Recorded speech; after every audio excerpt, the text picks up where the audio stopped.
Assalamualaikum warahmatullahi wabarakatuh. Yang terhormat Bu Ika sebagai guru pengampu mata pelajaran kimia di kelas 11 ini.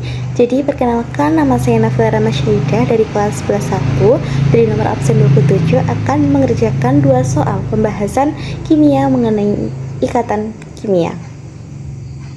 Soal pertama. Baik, untuk soal yang nomor pertama, diketahui X dengan nomor atom 11 dapat berikatan dengan unsur Y dengan nomor atom 17. Sifat senyawa terbentuk dan jenis ikatannya adalah A. Lelehannya menghantarkan listrik, ikatan ionik. B. Larut dalam air, kovalen. C. Tidak larut dalam air, ikatan ionik. D. Larutannya menghantarkan listrik, kovalen. E. Atau opsi yang terakhir, larutannya tidak menghantarkan listrik, ikatan ionik. Jadi, sifat fisik senyawa ionik itu terbentuk dari transfer elektron antara logam dan non-logam.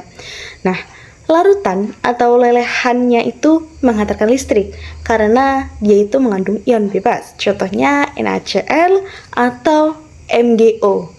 Sedangkan sifat-sifat senyawa kovalen itu terbentuk dari berbagi atau penggunaan bersama elektron antara non-logam. Umumnya tidak menghantarkan listrik kecuali terionisasi dalam larutan, misalnya HCl, atau contoh lainnya air atau karbon dioksida. Jadi untuk pilihan yang pertama, lelehannya menghantarkan listrik, ikatan ionik, itu benar karena ini adalah sifat khas senyawa ionik. Untuk pilihan yang kedua, B. Larut dalam air, kovalen, itu salah karena tidak semua senyawa kovalen itu larut dalam air. Untuk yang opsi C, tidak larut dalam air, ikatan ionik, itu juga salah karena senyawa ionik umumnya larut dalam air. Untuk opsi yang D, larutannya menghantarkan listrik, kovalen, itu juga salah karena senyawa kovalen murni itu tidak menghantarkan listrik.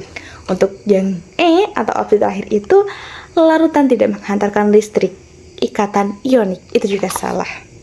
Dikarenakan larutan senyawa ionik itu selalu menghantarkan listrik. Soal kedua. Baik, untuk soal selanjutnya, gaya yang terjadi antar molekul pada senyawa CH4 disebut A. Gaya dipol-dipol, B. Gaya London, C. Gaya dipol-dipol terinduksi, D. Ikatan hidrogen, E. Ikatan kovalen. Nah, kita perlu mengetahui dulu gaya antar molekul itu apa. Jadi gaya antar molekul itu adalah gaya tarik-menarik antara molekul yang mempengaruhi sifat fisik zat seperti pada titik didih dan larutannya. Dan pada CH4 atau metana ini, gaya antar molekul yang dominan adalah gaya London. Karena gaya London itu adalah gaya atau yang disebut dengan gaya dispersi itu terjadi akibat fluktuasi distribusi elektron yang menciptakan dipol sesaat, dan dominan terjadi itu pada molekul nonpolar seperti metana ini. Untuk yang gaya dipol-dipol adalah dia itu gaya yang terjadi antara molekul polar dengan dipol permanen dan tidak berlaku untuk metana ini karena metana ini kan termasuk nonpolar.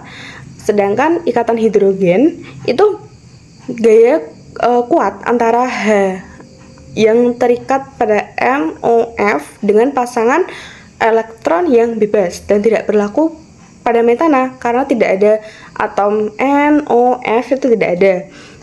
Jadi kesimpulannya itu metana atau CH4 itu hanya dipengaruhi oleh gaya London yang menjelaskan titik didih dan titik lelehnya ini relatif rendah, dan gaya ini tuh lebih lemah dibandingkan gaya dipol-dipol dan ikatan hidrogen. Jadi jawabannya yang B, gaya London.